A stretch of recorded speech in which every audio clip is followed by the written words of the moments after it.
Comme l'a dit Santayana, l'empiriste pense qu'il ne croit que ce qu'il voit, mais il s'en sort beaucoup mieux pour croire que pour voir. Dans Un essai sur l'homme, Ernst Cassirer discute de l'avidité pour les noms que manifeste tout enfant normal d'un certain âge. En apprenant à donner un nom aux choses, l'enfant n'ajoute pas simplement une liste de signes artificiels à sa connaissance antérieure d'objets empiriques immédiatement perceptibles. Il apprend plutôt à former les concepts de ces objets pour pouvoir s'accorder au monde objectif. À partir de là, l'enfant se tient sur un terrain plus solide. Ses perceptions vagues, incertaines et fluctuantes ainsi que ses sentiments diffus commencent à revêtir une nouvelle forme. On peut dire d'eux qu'ils se cristallisent autour du mot en tant que centre fixe, foyer de pensée. Ici, cependant, réside un aspect important de la dénomination ou étiquetage. L'acte même de dénommer dépend d'un processus de classification. Celles-ci, les classifications, sont fondées sur des éléments constants et récurrents dans notre expérience sensorielle. Il n'existe pas de schéma rigide et préétabli selon lequel nos divisions ou subdivisions pourraient être fixées une fois pour toutes. Même dans les langages étroitement apparentés et s'accordant dans leur structure générale, nous ne trouvons pas de noms identiques. Comme Humboldt l'a fait remarquer, les termes grecs et latins pour désigner la Lune, quoiqu'ils se rapportent au même objet, n'expriment pas la même intention ou le même concept. Le terme grec souligne la fonction de la Lune pour la mesure du temps. Le terme latin met en évidence la luminosité de la Lune ou son éclat. La fonction d'un nom se limite toujours à faire ressortir un aspect particulier d'une chose. Et c'est précisément de cette restriction et de cette limitation que dépend la valeur du nom. Dans l'acte de dénommer, nous sélectionnons certains centres fixes de perception dans la multiplicité et la dispersion des données de nos sens. Un nom, étiquette, met en œuvre chez un individu donné toute une constellation ou configuration d'étiquettes, de définitions, d'évaluations, etc. Unique pour chaque individu, fonction de son environnement socio-culturel et linguistique et de son hérédité en relation avec ses désirs, ses intérêts, ses besoins, etc. Cassirer fait quelques comparaisons intéressantes entre un enfant qui apprend à parler et un adulte qui étudie une langue étrangère. Je puis ajouter ceci, qu'en ce qui me concerne, il se trouve que j'ai été élevé dans 4 langues, issues de 3 racines différentes, ce qui m'a aidé à ne pas être limité par les mots comme j'aurais pu l'être si je n'avais appris qu'une seule langue lorsque j'étais enfant. Nous constatons avec quel sérieux nous devons considérer la terminologie, qui est affectée par notre Weltanschauung générale qu'elle détermine tout à la fois. En 1950, nous devons visualiser le monde en général comme un processus submicroscopique, électronique et dynamique, et nous représenter la vie en particulier comme un processus électro-colloïdal d'une complexité encore bien supérieure. Qu'est-ce qui nous a permis de visualiser un objet et la vie de cette façon ? Des théories, des verbalisations, échafaudées durant des milliers d'années, jusqu'aux dernières découvertes de la science moderne. Ainsi, de nouveau, nous trouvons-nous en face de cette circularité incessante. Le fait que nous puissions percevoir les événements, les objets ou les personnes de cette manière a des répercussions très importantes sur l'ensemble de ce processus, comme nous le verrons plus loin dans notre discussion. Structure du langage primitif. Tous les langages possèdent une certaine structure et chaque langage reflète dans sa propre culture celle du monde tel que l'ont présumé ceux qui ont développé ce langage. Réciproquement, nous projetons dans le monde, la plupart du temps inconsciemment, la structure du langage que nous employons. Parce que nous estimons la structure de notre propre langage habituel comme allant tellement de soi, particulièrement si c'est notre langue maternelle, il nous est parfois difficile de comprendre combien les peuples munis d'autres structures de langage conçoivent le monde différemment. La structure de toute chose, qu'il s'agisse d'un langage, d'une maison, d'une machine, etc., se résume à des relations.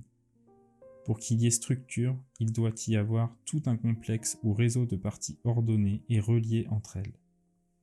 Le seul lien possible entre les niveaux non-verbaux et verbaux n'existe qu'en termes de relations. Par conséquent, les relations en tant que facteurs de structure donnent le seul contenu de toute connaissance humaine. Partant de là, nous pouvons mesurer l'importance de la structure d'un langage, quel que soit ce langage. Bertrand Russell et Ludwig Wittgenstein firent œuvre de précurseurs en portant une attention sérieuse aux problèmes de la structure. Il ne m'est pas possible d'approfondir ici cette question, mais je m'efforcerai d'en transmettre l'importance fondamentale. Parmi les peuplades primitives qui pensent d'une manière prélogique monovalente, la conscience d'abstraire est pratiquement nulle. L'effet produit sur l'individu par quelque chose à l'intérieur de lui-même est projeté à l'extérieur et acquiert souvent un caractère démoniaque.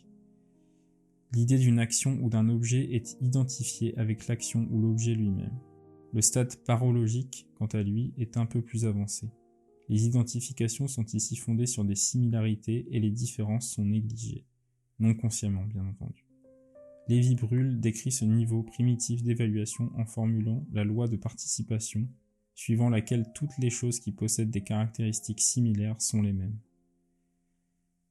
Un syllogisme primitif s'énonce à peu près comme suit. Certains Indiens courent vite, le cerf court vite, donc certains Indiens sont des cerfs.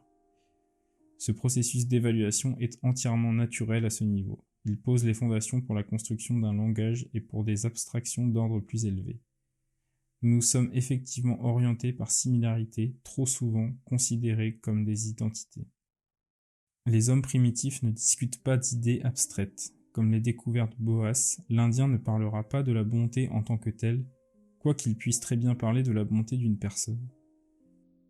Il ne parlera pas d'un état de bonheur en le séparant de la personne qui se trouve dans cet état.